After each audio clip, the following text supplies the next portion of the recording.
Thank you for listening to Shulchanaruchharav.com. I took a half-cut onion out of my fridge and used a meat knife to cut it in half. And now I have 2 quarters. I'm about to enter it into my chicken soup, and all of a sudden, someone runs into the kitchen and asks, "Hey, where'd you get that onion from?" I said, "It was in the fridge. It was already sliced. I used it." "What do you mean? Don't you know I just finished cutting that onion with a milchik knife?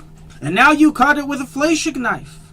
What is the status of a charif food, a sharp food, such as an onion, that has been cut with both a meat and dairy knife, one after the other, as in the above scenario?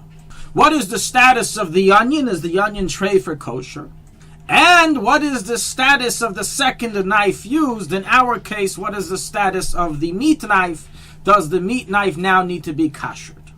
So this question enters us into the subject of a davar charif, of which we have a great rule recorded in the Gemara in Avodah Zarah, brought in the Shulchanaruch in chapter 96 in Yeredeya, that while normally cold foods do not absorb from utensils that they have touched, even if it's a knife that has been cut with, sharp foods such as onions and garlic, jalapeno peppers, a lemon, etc., that have sharpness to them, they have ability to absorb from the taste of a vessel, even if they're both cold, the vessel and the sharp food. So therefore the halacha is, if you cut an onion with a fleshig knife, the onion becomes fleshig.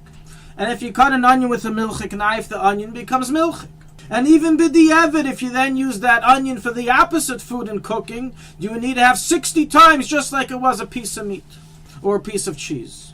To such an extent does a charif food absorb the meat or dairy taste that's in the knife.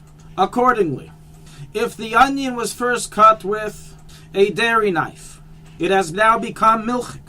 And when then went ahead and accidentally used it and cut it again with a meat knife, the onion has now absorbed meat into an already absorbed milk, making it treif of basar v'chalav. And this onion must be discarded. It is no longer kosher.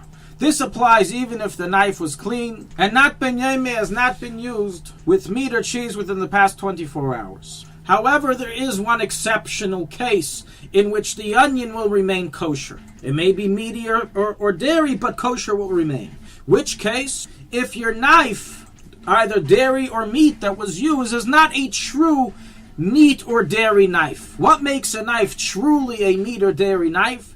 That it has been used to cut hot meat or hot cheese, or is washed with hot dishes, yatzer lettuce water of meat and cheese. If, however, the knife has only been used in its past for cutting cold cheese or cold meat, and it's never used to cut hot foods of meat or cheese, and it's not washed with hot water, then in truth it's like parif.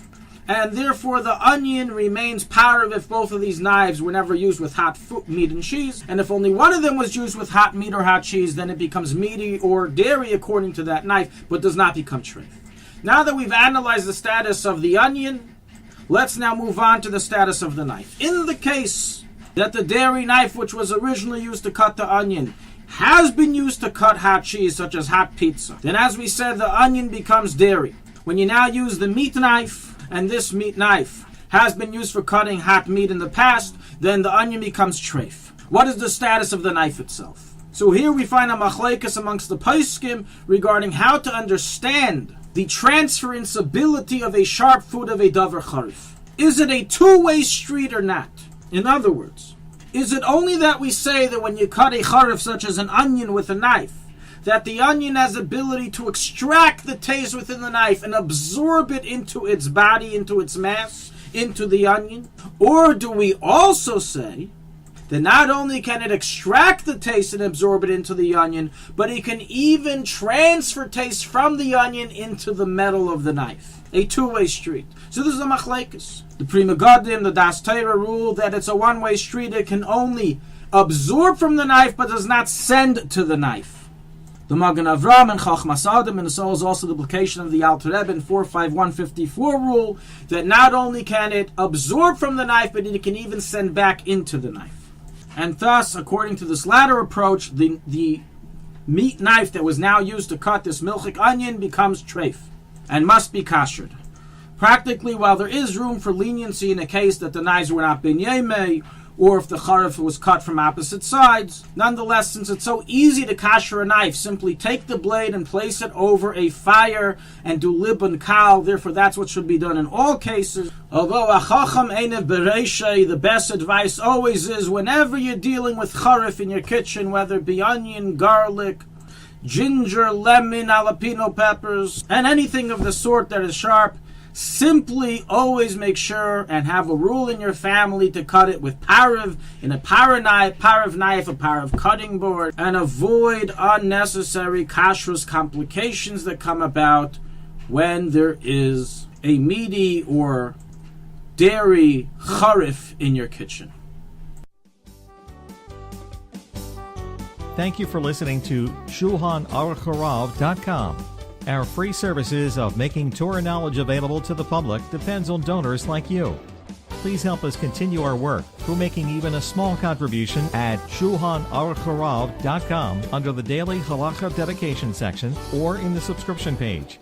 Also, check out our online courses and many sefarim available for purchase that will both enhance your Torah knowledge and help support our work.